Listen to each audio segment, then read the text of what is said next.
The story opens with the destruction of Ragnar's castle, also known as Rose Palace. Chaos reigns as unknown attackers storm the castle, slaughtering everyone inside, servants, guards, and knights alike. They are cut down one by one, helpless against the invaders. Amid the carnage, our protagonist, Theo Ragnar, faces one of the attackers. He struggles to fight back, swinging his sword in desperation. Theo manages to swing upward, forcing his opponent to retreat momentarily. The attacker raises his sword for a powerful strike, but Theo quickly blocks it just in time. The Ragnar clan is a family of Grand Dukes charged with defending the Empire's northernmost frontiers. Their strength and power are said to come from a dragon's blood that flows through their veins. For over 1,000 years, the Ragnar clan has served as the Empire's Great Northern Wall, a symbol of strength and defense. Every Ragnar family member is born with extraordinary magical powers, stamina, and swordsmanship skills. Everyone except for Theo Ragnar. Despite his lineage, Theo is the only one who lacks the natural gifts that define his family. In the heat of battle, Theo is stabbed in the stomach and collapses to his knees, blood dripping from his wound. His opponent mocks him, telling him that even now Theo still doesn't understand. The attacker says there are things that can't be achieved, no matter how hard one tries. He calls it a lack of talent. The man then pulls off his mask, revealing his face. Theo is stunned to see it's Renan, someone he trusted. Shocked, Theo demands to know why Renan would betray him, but Renan just laughs, saying it was painful to watch Theo train every day, knowing all his effort was in vain. He mocks Theo further, calling him a fool, a man without talent, someone who never should have tried to rise above his station. Theo grits his teeth, anger surging through him, and forces himself to stand. He demands to know if Renan only became his sword instructor to betray him and destroy Rose Palace. In response, Renan slices Theo's arm, causing him to scream in pain as blood pours down his arm. Renan sighs and asks why Theo blames him for everything. He grabs Theo's hair, pulling his head up, and tells him that all of this, the destruction, the death, is his own fault. Renan insists that Theo's weakness is to blame for what's happening. With blurry vision, Theo sees another man approach, dragging a woman across the ground. The man throws the woman's lifeless body at Theo's feet, and Renan cruelly asks why Theo's mother had to become a cold, lifeless corpse. Theo is horrified to see his mother lying dead before him. Renan repeats that everything is happening because Theo is the weakest link in the Ragnar family, a clan ruled by strength. In despair, Theo whispers Renan's name, grabs a sword in front of him, and swings it in a fit of rage. But before he can land the blow, another sword is thrown at him, stabbing him in the chest. He collapses, blood pooling beneath him as the pain overwhelms him. The man standing beside Renan scolds him for wasting time and orders him to finish the job.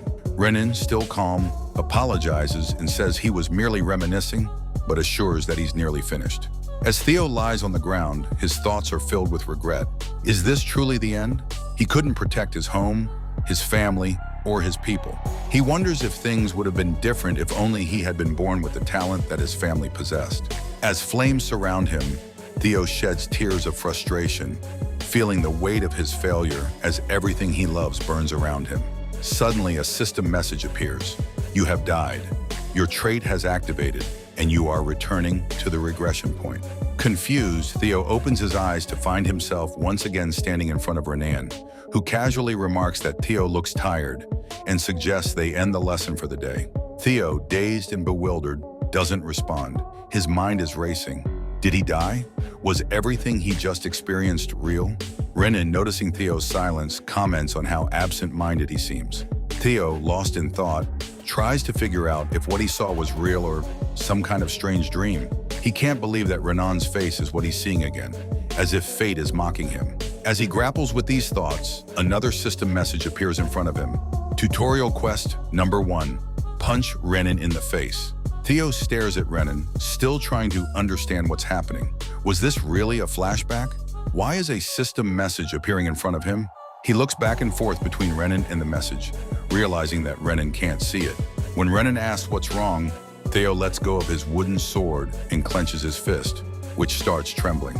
Even though he doesn't fully understand what's going on, he decides that if this is some kind of dream, he might as well act on his frustrations. Without hesitation, Theo swings his fist and punches Renan in the face. To Theo's surprise, the punch doesn't seem to hurt Renan. Everyone freezes, shocked, but Renan barely reacts. He swings his wooden sword and strikes Theo in the shoulder, sending him crashing to the ground.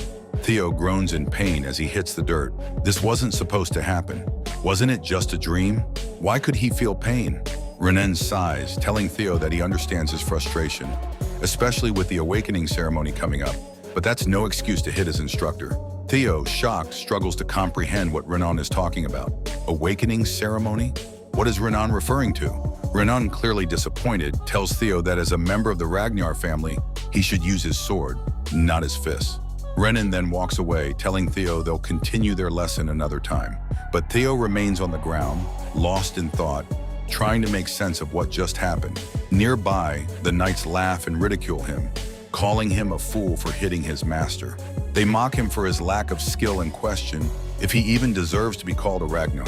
Some even wonder if he's truly a legitimate member of the family. Theo, still in pain, grabs a handful of sand. He realizes that this isn't a dream. Everything feels too real. Then the system message pops up again. Congratulations on completing tutorial quest number 1. It informs him that his Ragnar's talent has now been activated. Theo stares at the message in disbelief, unsure of what to make of it. When it asks if he wants to claim his reward, he hesitantly raises his hand and clicks yes. Suddenly, a blinding light envelops him, and he feels a surge of energy as his stats rise dramatically. All he can think is, what's happening? Later, inside Rose Palace, Renan reports to Lady Cecilia Ragnar, Theo's mother, about his progress. He admits that Theo has no natural talent, but assures her that he will continue training him in preparation for the awakening ceremony, which is only 5 months away. Cecilia listens quietly and gives Renan a bag of gold coins, asking him to keep giving Theo extra attention. Renan confidently agrees, saying he already planned to do so. But Cecilia, with a calm smile, says she isn't worried about Renan's teaching. She believes in Theo.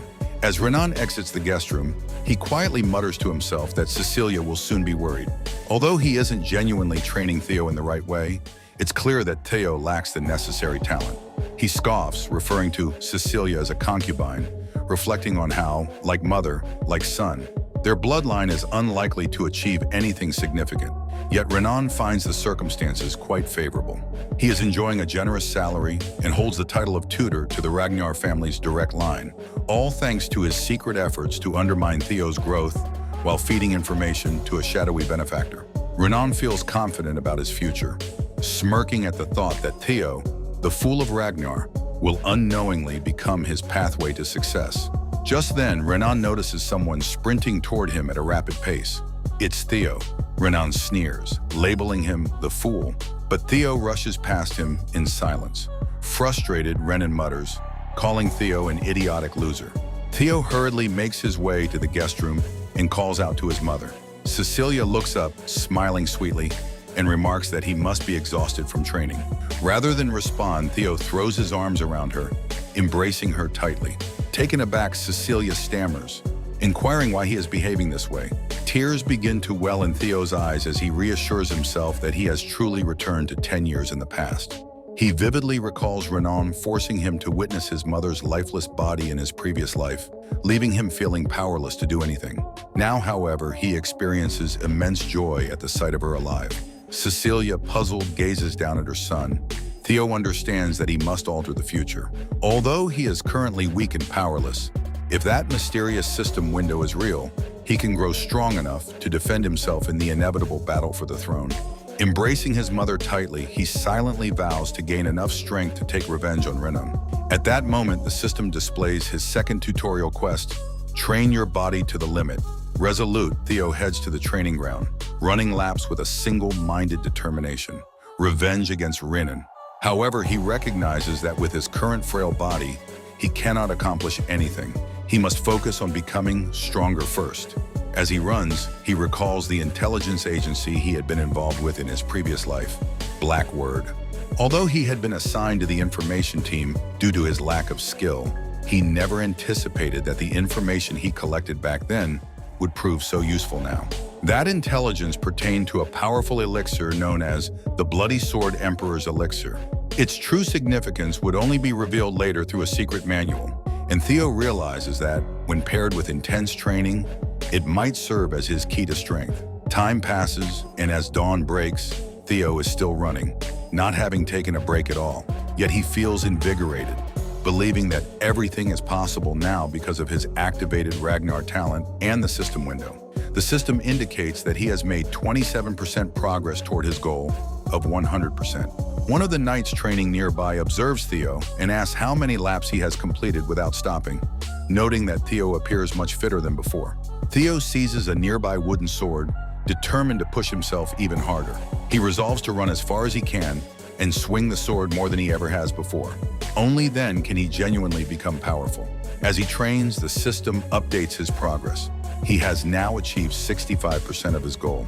A few days later, Theo continues on the training ground, tirelessly swinging his sword without rest. Evelyn Narvel, the manager of training ground number 4, sits at the top, yawning with a cigar in hand. She observes that Theo has been training non-stop for several days and questions whether he is truly the Fool of Ragnar, as people claim. Staring at him, she starts to doubt if someone so dedicated could genuinely lack talent. Meanwhile, Theo is utterly exhausted, barely catching his breath and feeling as if he might collapse. However, when the system shows that he has reached 97% completion, he forces himself to continue, pushing his body to its utmost limit. He recalls the previous night when, after reaching 90% progress, he had briefly laid down to rest. To his astonishment, the percentage had decreased. He hadn't anticipated the system would penalize him for taking a break, and it urged him to keep moving without rest until morning. Despite his disbelief, the system had pushed him to continue until he could no longer breathe. Hours later, as he hits 98%, Theo rushes forward with the wooden sword, swinging it with determination. Aware that he is nearing his goal, he increases his effort, darting around the training ground with greater speed. Upon reaching 99%, he summons every last bit of strength, convincing himself that he just needs a little more. Evelyn watches in astonishment, her mouth agape, as Theo perseveres through his pain and exhaustion. Finally, he achieves 100%. The instant he sees the number appear, he stops, completely losing his balance from overwhelming fatigue. While the system congratulates him on completing tutorial quest number 2, Theo's vision blurs, making it impossible for him to see the rewards and bonuses. He collapses to the ground, trembling, as the system inquires if he wishes to claim his rewards now. Without a clear view of them, Theo extends a shaking hand and manages to click yes. The moment he does, he loses consciousness, while a brilliant light floods into his body. Later, Theo regains consciousness, sitting upright immediately upon realizing he is in a room. Evelyn enters and reassures him, explaining that he is in the break room of training ground number 4. She notes that even a Ragnar would faint if they pushed themselves as hard as he had. Theo recognizes her, which surprises Evelyn, though she properly introduces herself. She explains that he lost consciousness while training alone in the morning, so she moved him there to recuperate. Theo expresses his gratitude, understanding the situation. Evelyn hands him a glass of water and then asks if he is aware that within the Ragnar clan, opening one's mana hall before the awakening ceremony is strictly forbidden. Theo, still perplexed, replies affirmatively. Evelyn presses further, stating that he should also be cognizant of the repercussions of breaking that rule. Theo, confused, asks why she is suddenly mentioning this. Evelyn's tone turns serious as she explains that just before he lost consciousness, a mana wave had occurred, one that aligned with the opening of a mana hall. Theo is taken aback, and she inquires if he may have opened his mana hall, addressing him as Young Master Theo Ragnar. Theo is left contemplating what she means by this, knowing that if he had opened his mana hall, he shouldn't have survived. But then he feels something within him and recalls the system notification. He had obtained a dragon heart. A dragon heart is a type of mana that can be stored within a dragon's heart, allowing it to function much more effectively. However, since humans are not dragons, they place their mana halls in the lower abdomen because the human heart cannot bear that kind of weight. This is why every warrior, especially those from the Ragnar clan, yearns for a dragon's heart. It's considered a shortcut to immense power, but humans have never been able to surpass their natural limits, until now. With the dragon heart bestowed upon him, Theo found himself in a delicate situation. Theo was aware that Evelyn Narvel was no ordinary person. She was a highly ranked swordsman who had retired after losing her left arm and now oversaw training ground number 4. In her past, she had commanded the white-armored dragon cavalry, earning such respect that even the demon dragon from the cavalry revered her. She was known for her strong principles, disregarding status and strength, and she had no tolerance for dishonesty or cowardice. Theo remembered that in his previous life, when he had been stubborn, Evelyn had stepped down from her position as his direct mentor. In other words, if Evelyn discovered the truth about his dragon heart and the mana hall associated with it, she would not hesitate to report him for execution. But then Theo smirked, considering whether he could outsmart her without getting caught. In a calm yet serious tone, Theo asked Evelyn if she could bear the consequences of accusing him, an heir of Ragnar, of breaking such a serious rule based only on her suspicions. Her momentary feelings could lead to his execution, but her principles could also trap her. Stunned, Evelyn listened as Theo reminded her that if she was wrong, accusing him without evidence would mean tarnishing the Ragnar name. She agreed with him when he asked what the punishment would be for such an offense. She replied, execution. Theo praised her knowledge of the rules and provocatively suggested she check for herself. Evelyn, unsettled, studied his face, uncertain of what she was feeling. Could Theo really be that kind of person? She released her power, convinced there had been a mana wave, and angrily prepared to check his abdomen, believing there could be no exceptions to the rules. However, when she looked, there was no mana. Confused, she began to wonder if she had been mistaken. Still, the thought seemed impossible to her. Seeing her confusion, Theo casually asked, "Is there no mana?" Realizing her mistake, Evelyn immediately knelt before him, pleading for him to execute her as punishment for her wrongful accusation. She explained that she had been wrong and would pay for her sin with her life. But with a smile, Theo understood that there could be no visible mana because dragon hearts were different. A dragon heart's mana hall could be controlled and concealed at will by its user, and since the fact that humans could possess a dragon heart wouldn't be known for several years, Evelyn would never suspect the truth. Theo reached out to her, but instead of punishing her, he simply tapped her shoulder and told her there was no need for such actions. This shocked Evelyn. As Theo turned to leave, he calmly remarked that she had done what she thought was right, and that there were few people brave enough to risk their lives to demand the truth from an heir of Ragnar. He added that it was somewhat amusing that she had been worried about him, the so-called bastard of Ragnar, overflowing his mana hall. He thanked her for her concern and care, leaving her stunned, the cigar still unused in her mouth. As Theo walked out of the training grounds break room, he reflected on his dragon heart and the 10 years worth of magical power from his past life that the system had given him. He was now confident that he could become incredibly powerful in this life. A few days later, Renan yelled at Theo, telling him that his sword swing was incorrect and that he needed to adjust it further to the right.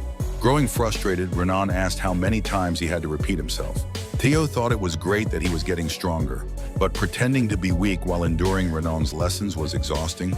He glanced at Renan, silently calling him a bastard in his mind, realizing that Renan was subtly yet intentionally teaching him flawed sword techniques. As Renan tried to correct his grip, Theo became increasingly sure that there was someone orchestrating Renan's actions. He knew he had to find out who was behind the plot that led to his murder. Suddenly, an idea struck Theo, and he smiled, feeling confident he could handle the situation. He called out to Renan, who quickly snapped back, reminding Theo that talking during lessons was forbidden. Before Renan could finish his reprimand, Theo snapped the wooden sword in his hands and calmly told him he couldn't continue with the lesson because it was utter nonsense. Angered, Theo demanded to know how Renan had managed to become a mid-rank swordsman with such poor skills, speculating that his commission was likely to act as Theo's instructor and keep an eye on him. Theo continued, mockingly suggesting that Renan would struggle even against low-rank demonic beasts. Renan, visibly shaking with anger, asked Theo to repeat what he had just said, but Theo stood firm, stating clearly that Renan's skills were terrible. As he contemplated the situation, Theo decided that the best course of action was to force Renan to resign. Furious, Renan shouted, calling Theo young master in frustration. But Theo remained calm, believing that if things escalated, Renan would have to contact the mastermind. Later at Camellia Palace, a knight excitedly called out to someone named Action, asking if he had heard the news that the so-called bastard of Ragnar was set to duel his instructor next week. Action, unimpressed, grabbed his glass of alcohol and threw it at the knight. The glass shattered against the knight's face, causing him to scream in pain before collapsing unconscious. Action Ragnar, one of the four hounds of the north known as the Dark Tiger, angrily asked what it mattered if a so-called bastard ended up half disabled.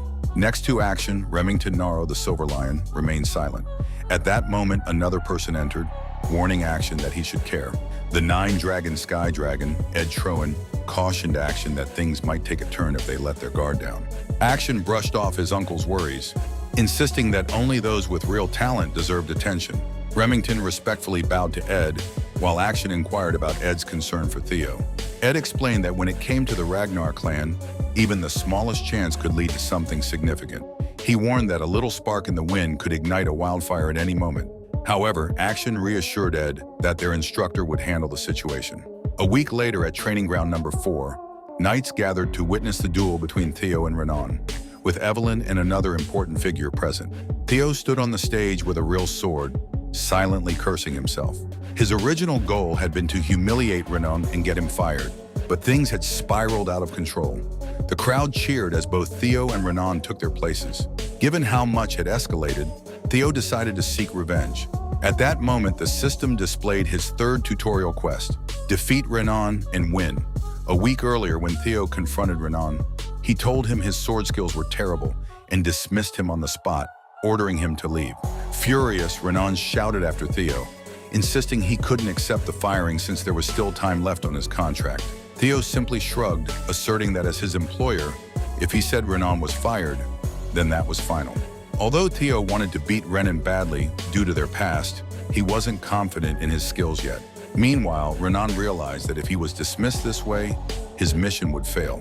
Desperate, he chased after Theo, begging him to reconsider and warning that this went against the rules. As he did, the system appeared before Theo, showing his third tutorial quest. Renan threatened that if he reported the dismissal to the tribunal, things could get complicated for Theo. Suddenly, Evelyn appeared and proposed a different solution. She suggested resolving the issue the Ragnar way, shocking both Renan and Theo. Theo asked if she meant what he thought she did, and she confirmed they should settle it with a sword match according to the rules of the strong. Evelyn added that there was no need to involve the tribunal. The victor of the duel would have the final say. Renan, thrilled by the idea, eagerly agreed, believing luck was on his side. Evelyn then declared that the duel would take place in 1 week, leaving Theo stunned. She smiled and asked if they thought it was fair, but Theo, unable to voice his thoughts, could only think it was unfair. He glanced at Renan, who confidently smirked, fully aware that Theo wasn't capable of defeating him yet. In the present, 2 knights nearby chatted. A black-haired knight mentioned hearing that Theo couldn't even swing his sword properly. A brown-haired knight, in disbelief, asked if Theo wasn't still a Ragnar. The black-haired knight laughed, stating that Theo wasn't an ordinary Ragnar. He was the Ragnar, and there was no way he could beat a mid-ranked swordsman like Renan. On stage, Renan grinned at Theo, offering him a chance to back down. He said that if Theo apologized now, he would let everything go, and there would be no need for Theo to risk his life over pride. However, Theo shot back, saying Renan should be the one apologizing, warning him that if he didn't want to lose an arm, he should accept that he was fired. Renan was furious at Theo's boldness. He had considered letting Theo off easy because he felt sorry for him, but now he decided to kill him, pretending it was an accident. In Renan's mind, the outcome of the duel was already set, and it would actually work out better for him this way. With a smirk, Renan invited Theo to make the first move, stating that as his teacher, he would graciously allow him the opening strike. Theo dashed forward, shouting that he wouldn't hold back. Renan positioned himself and blocked Theo's attack, the clash of their swords ringing out. Moments later, the crowd of knights stood in shock, murmuring in disbelief as they saw Renan attacking Theo with a series of skillful slashes. The crowd began shouting, expecting Theo, the fool, to clearly lose. They mocked his inability to wield a sword properly, speculating that at this rate, he might actually die. Theo, blocking Renan's attacks, mocked him teasingly, asking what had happened. Renan reminded Theo that he was a mid-ranked swordsman, the very type Theo had looked down upon, taunting him for being so hopeless in the duel.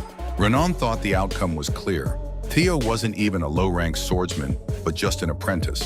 While Theo's skills had strangely improved recently, it still wasn't enough. If Theo were at the level of the 4 hounds of the north, it might be a different story, but there was no way the Ragnar fool could defeat him. Renan was certain of it. However, Theo remained composed. He recalled visiting Evelyn's office earlier. asking her what she had been thinking when she suggested the duel. Evelyn replied that she was helping him because if he truly wanted to rid himself of Renan, he had to be thorough. She explained that Renan likely had someone supporting him, so simply firing him wouldn't solve the problem. Surprised, Theo asked how she knew, and Evelyn revealed that she had discreetly investigated Renan after noticing his strange teaching style. Weeks before, Evelyn had observed Theo during training when Renan had shouted at him to angle his sword in an exaggerated way. Suspecting something odd about such ridiculous instructions, she had someone look into Renan's background, leading her to believe there was more going on. She wondered to herself where this son of a bitch had come from, since his behavior was not typical of a competent swordsman. Theo realized that Evelyn hadn't discovered this in his previous life, and he pondered if the recent incident with his Manhwa had piqued her interest. Evelyn set down her tea and revealed that all of Renan's connections led back to Camellia Palace, shocking Theo. He felt anger rising, suspecting the conspiracy was tied to the miserable war for the throne, but he calmed down, admitting that it was impressive how much Evelyn had uncovered. He confessed that despite everything, he wasn't yet strong enough to defeat Renan and asked what she intended to do next. However, Evelyn told him he was underestimating himself and that he could indeed beat Renan. Back in the present, Renan approached Theo with a mocking grin, shouting that if Theo knelt and begged for forgiveness now, he might spare him. Renan swung his sword with great force, but to his surprise, Theo blocked the strike. Renan felt a growing sense of unease. Something was off. Theo glared at him in anger and swung his sword, pushing Renan's blade aside. Renan realized with increasing concern that Theo had been fending off his attacks for a while now. This wasn't the Theo Ragnar he knew. Bewildered, Renan swung his sword again, questioning how Theo's skills had improved so drastically in such a short time. But once more, Theo effortlessly pushed his blade away. The audience gasped in disbelief as Renan was pushed back by the very person they had all thought was hopeless.